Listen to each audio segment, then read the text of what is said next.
Então, vamos lá, galera. Bom, o que eu preparei para hoje? Né? Então, vamos lá. Vocês conseguem ver o meu slide aí, tranquilo?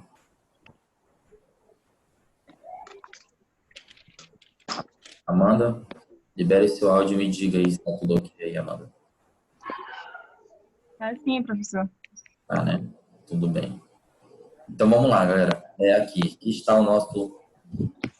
É como se a gente estivesse na sala de aula. Eu estou ansioso também para a gente fazer esse teste. Bem legal. Bom, então aqui é continuação do assunto, função primeiro grau. Tá? Eu comecei com o título aí, ó, função afim de mim, né? Porque a gente estuda a função afim, né? Mas a ideia é função afim de mim. E aqui eu vou lançar para vocês um probleminha bem interessante, né? Então, antes de eu começar, eu queria perguntar da Amanda se ela consegue enxergar bem o slide, se está bem nítido, se todo mundo está conseguindo enxergar aí. Sim ou não, Amanda? Tá, certo. Dá? Dá para enxergar legal? Tá. Tudo bem, então vamos lá. Então, assim, galera, esse probleminha aqui, ó, um probleminha de função afim de mim, né? É uma historinha que eu criei, e eu sempre crio bastante histórias, mas essa daqui foi bem interessante. João precisava confeccionar corações a Gabriela, pois estava apaixonado e queria entregar ela no dia do seu aniversário quantos corações conseguisse fazer. Sabendo que ele comprou todo o material em um pacote com 15 corações de papel, que serviriam de modelos para que ele fizesse os outros. Ele seguirá o seguinte ritmo. A cada dia, ele conseguirá fazer 12 corações e que ele iniciou 15 dias antes do aniversário dela. No dia da festa, ele irá entregar todos, inclusive os que ele comprou. Sendo que nos dias 14 e 15, ele só conseguiu fazer 8 por dia. Qual o total entregue a ela por João a fim de conquistá-la? Bom, então esse probleminha aí, galera, que eu coloquei aí, a gente vai retomar ele, tá? No final da aula, dessa primeira parte, para a gente resolver, tá bom? Então, por enquanto, a gente não vai resolver ele. Vamos ficar pensando aí quantos corações o João teria que fazer para conquistar a Gabriela, tá bom? Então, vamos lá, vamos iniciar o assunto. E aí eu tenho outra pergunta para vocês. Se alguém fizesse isso por você, você daria uma chance? Calma, não vai responder nada não, relaxa. Pensa aí, né? Tem gente que tá pensando, meu Deus, eu lembro do meu primeiro... Não. Não, né? Então tá, então tá ótimo. Vamos lá então. Função primeiro grau, galera. Definição, tá? Então, toda vez que tu vai estudar um assunto, tem que saber a definição. A definição de função primeiro grau, ela é bem fácil, né? É a função mais fácil que nós temos. Igual a x mais b, com a e b reais. O a tem que ser diferente de zero. E eu sempre falo isso nas minhas aulas, vocês devem estar lembrando, se alguém já assistiu essa aula. O a sempre casado com o x e o b sempre está sozinho, né? E aí, vamos lembrar que quem passa no Enem é o A ou o B. Vamos lá? Sozinho. É o A ou o B, galera. Quem é que vai passar no Enem, será? O B. O B, né? Por que o B? Porque ele tá solteiro. Sozinho. Sozinho, né? Vocês lembram disso, galera? Ei, saudade, meu irmão. Eita, deixa acabar esse coronavírus que a gente vai meter a porrada nisso aqui. Mas por enquanto é o B, né? Até agora o B tá sozinho, tá focado, vai estudar, vai passar. O A, meu irmão, já era, vai se preocupar em não levar chifre. Enfim, vamos lá. Continuando a nossa aula, galera. Exemplo de função primeiro grau, f de x igual a x, g de x igual a menos x, r de x igual a 3x mais 2, q de x igual a menos 2x mais 1. No primeiro exemplo ali, f de x igual a x, quem é o A?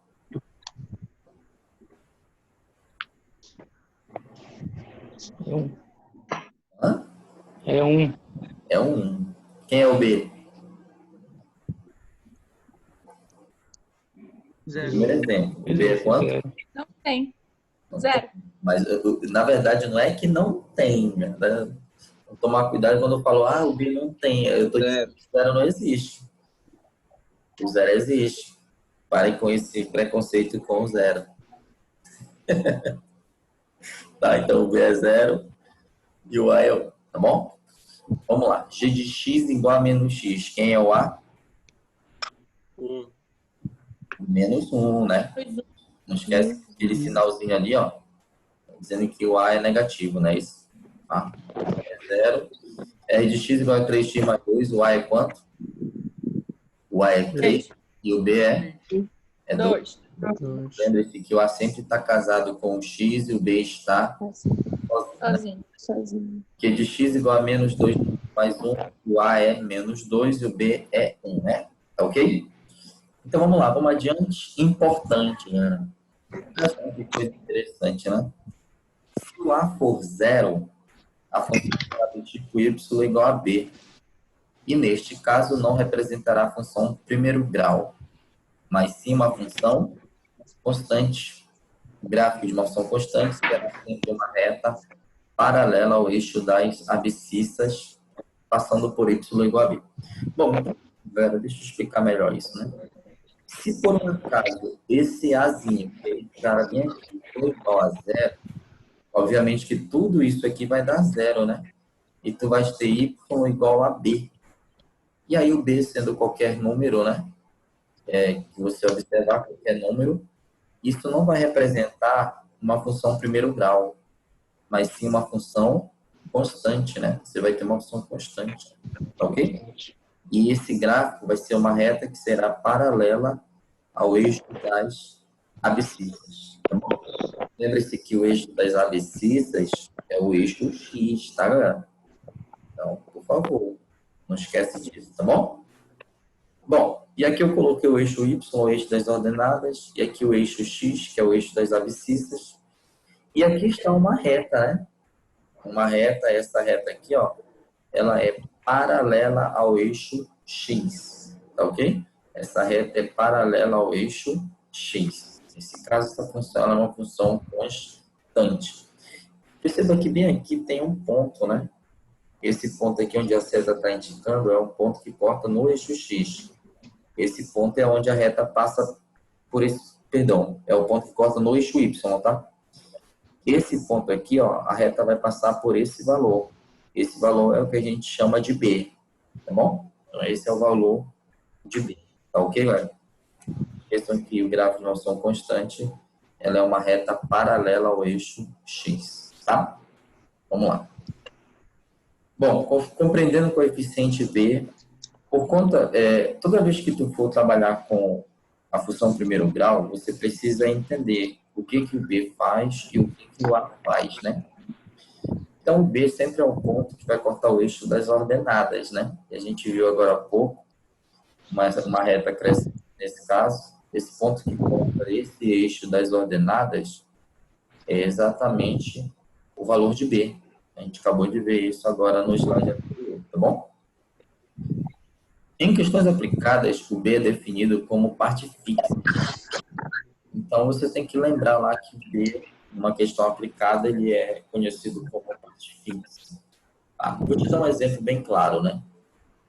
Por exemplo, imagina que você vai pegar um Uber, né?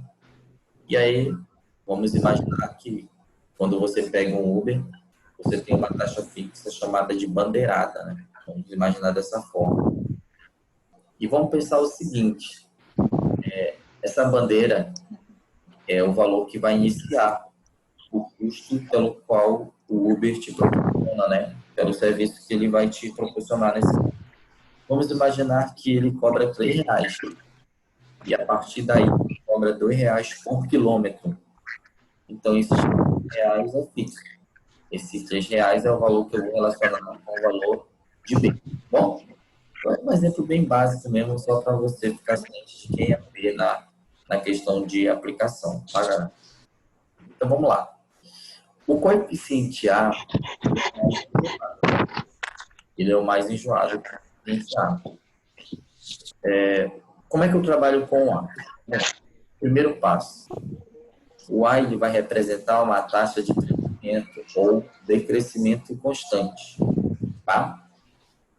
Então, vamos lá. Por exemplo, Pedro corre todos os dias a uma velocidade média de 8 metros por segundo. Vamos tentar entender o que está acontecendo aí.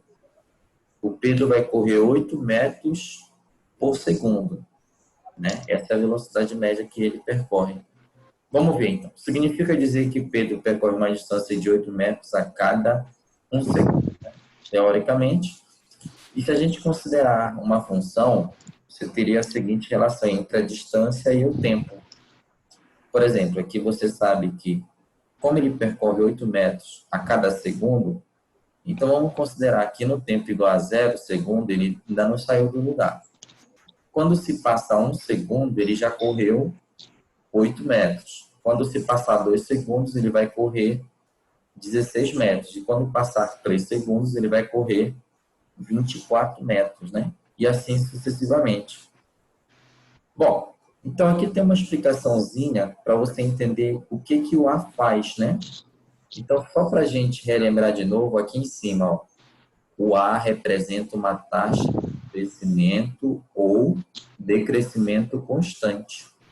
Se a gente olhar para essa tabela, você percebe que a distância, ela aumenta sempre de quanto em quanto, galera? Sempre de quanto em quanto?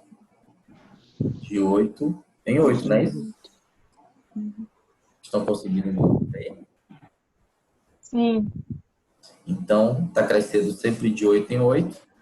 Esse valor é exatamente a minha taxa de crescimento. Só que tu tens que ficar de olho também no tempo, porque ela tem que crescer, né? E o tempo também vai aumentando. Esse valor do A representa a taxa de crescimento a cada 1 segundo. Entendeu? Não é quanto cresce a cada 2, é a taxa de crescimento a cada 1. Então, você tem que ficar de olho nisso. Tá? Então, dessa forma, se a gente for observar como a cada 1 segundo ele aumenta em 16 vezes, a taxa de crescimento é igual a 8, que seria o A, né? É a que a gente chama de taxa de crescimento. Então, A igual a 8, pois seria o quanto a distância aumenta a cada segundo. Tá? Então, logo, teríamos que a distância em função do tempo é igual a 8 vezes o tempo. Tá bom? Bom, então assim, vamos recapitular as coisas. Tá? Quando você tem esse caso, a distância em função do tempo, você tem que ficar de olho no quanto a distância aumenta conforme o tempo vai aumentando. Tá?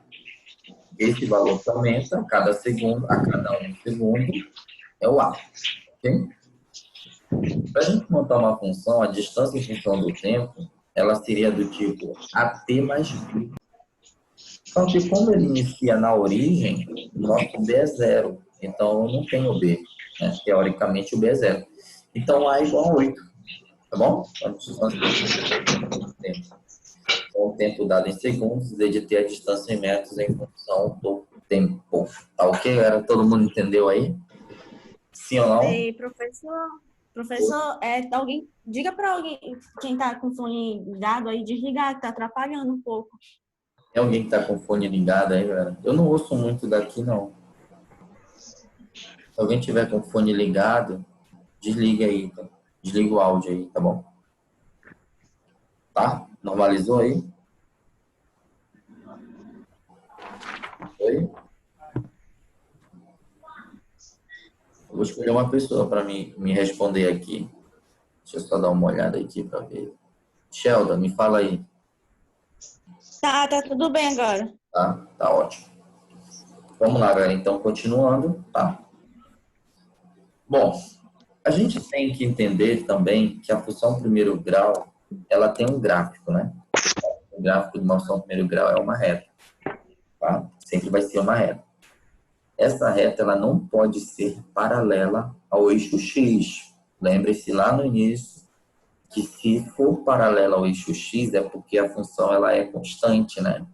Ela é constante e, nesse caso, ela não seria uma função primeiro grau, tá? Bom, então o que eu fiz? Eu peguei a tabela lá do exemplo anterior, que o tempo em 0 segundos, a distância era 0, com o tempo igual a 1, a distância é 8, com o tempo igual a 2, a distância é 16, com o tempo igual a 3, a distância é 24, e aí eu fiz um gráfico com esses valores aqui, tá bom? No eixo Y eu coloquei a distância e no eixo X eu coloquei o tempo em segundos, tá bom? Então aqui estão os números, né? 0, 1, 2, 3 e aqui os números para a distância 0, 8, 16 e 24.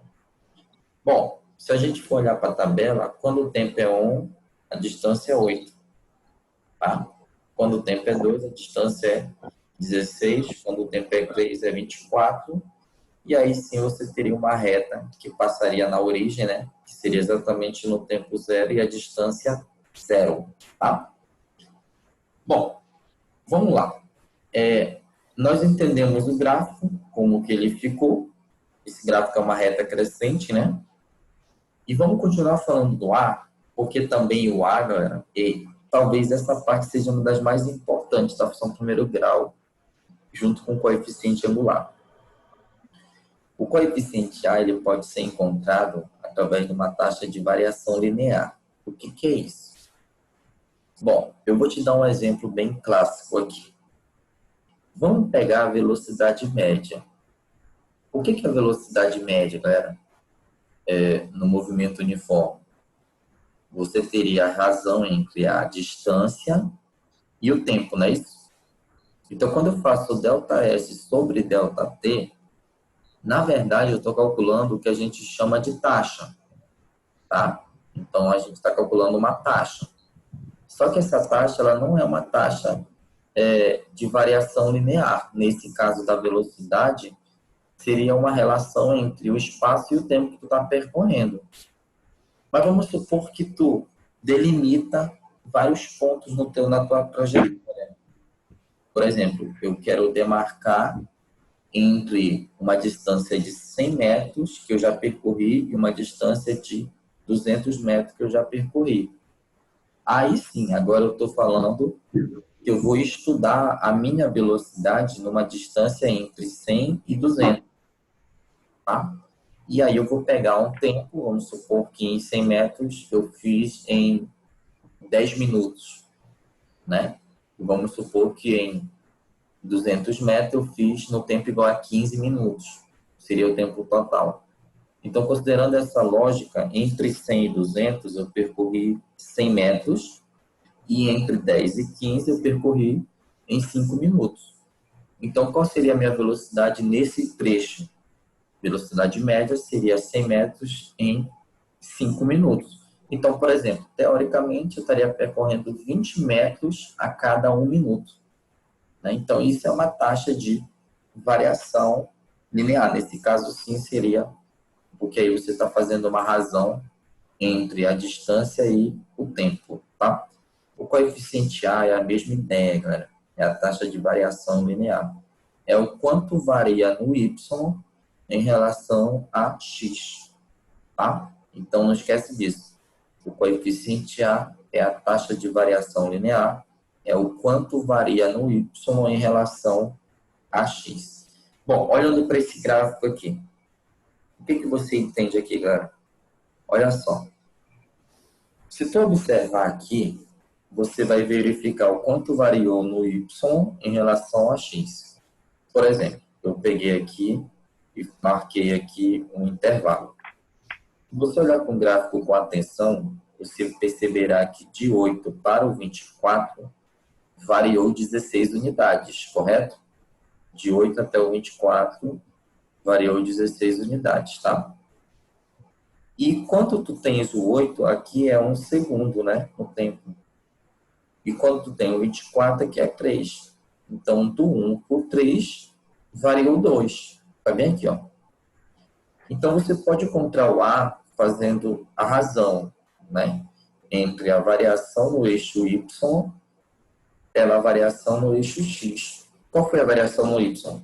Tu vai subtrair 24 menos o 8 dividido. Qual foi a variação no X? Do 1 por 3. Tu vai fazer 3 menos 1.